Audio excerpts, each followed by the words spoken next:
the stereotype about crazy Italian traffic is true. It is completely true. Some cities, they have a better, like, especially in the bigger cities, they'll have a better bus system. So in that case, there will probably, like, you'll probably use buses more, or you'll have buses and bikes, depending. Other cities, like, that don't have as great of a system, you'll be a bike area. Very few times will you actually have a car. The only time you're going to have a car is if you're, like, working in the office, or if you're a zone leader and you have a really big zone. That's the only thing I know of.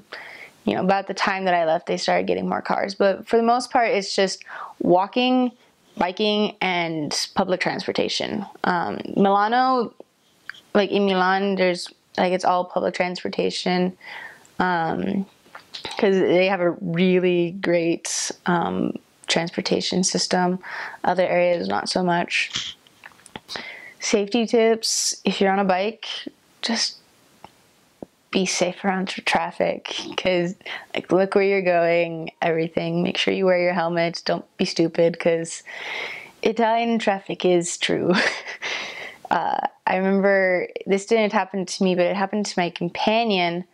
We were biking, like, we were coming home with our groceries on our bikes, which is difficult in and of itself, trying to balance your groceries on your bikes.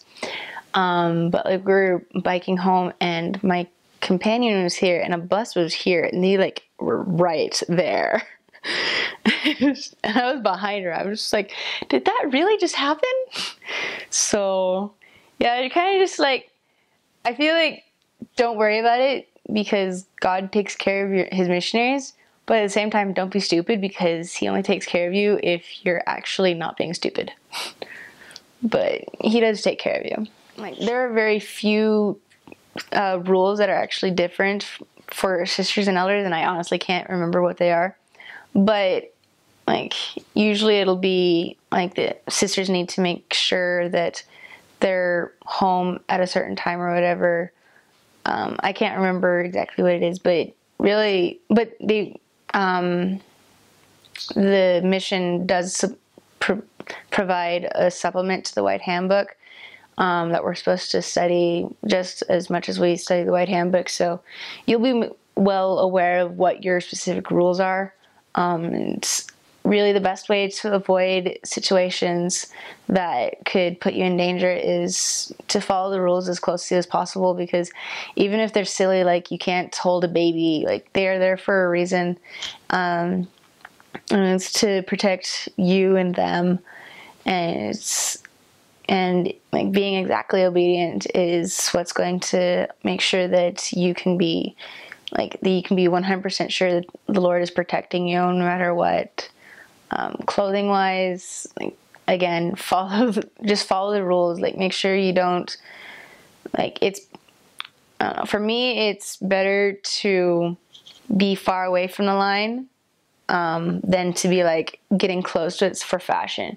Sometimes you have to, because it's really hard to find clothes that are modest enough for a mission.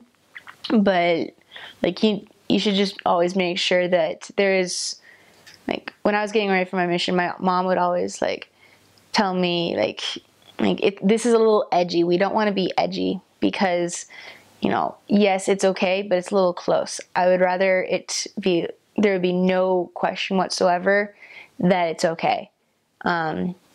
Because, like, the further away you are from the edge, the more protected you are, because the more you know that you're following exactly what the Lord wants you to follow.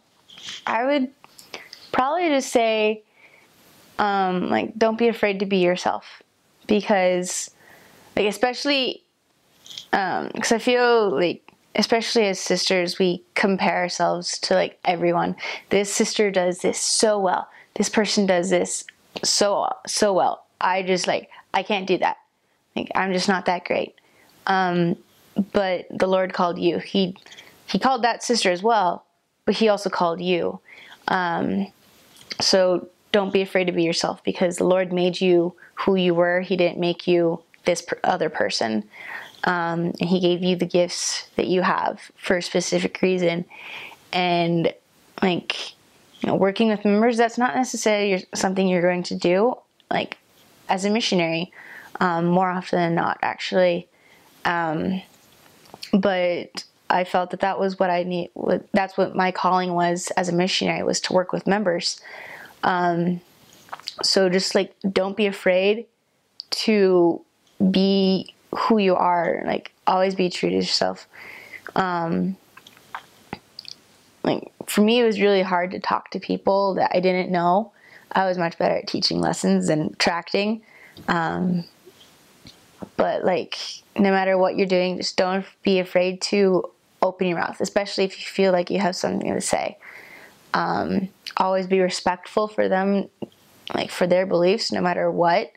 But at the same time, don't be afraid to boldly declare what you know, especially if the Spirit tells you to do so. Sometimes a bold declaration is what they need. Sometimes, a testimony that supports what they believe is what they need. It all depends. And so, like, if you feel like you have something to say, or you don't know what to say, just like open your mouth and say the first thing that comes to your mind, and then keep doing that until things stop coming to your mind, because that's how the Spirit is going to teach. My mom once asked me like what I did as a missionary to prepare for lessons, and I was just like, I have no clue what I did, because it was all directed by the Spirit. The goal really is to make sure that the Spirit is leading you and guiding you, because the Spirit is the one that's teaching you. It's the one that's teaching them, and the only way that you're going to have any sort of success is if you're letting the Spirit do its job. So like, everything that goes back, like everything that leads up to Spirit, like obeying mission rules, studying the scriptures, doing everything you possibly can to make sure the Spirit is with you 100%. If you do all that, then the Spirit will be with you. And then all that's left is for you to have faith and the confidence that the Spirit will do his job. And then you get to have that really cool feeling of letting the Spirit work through you.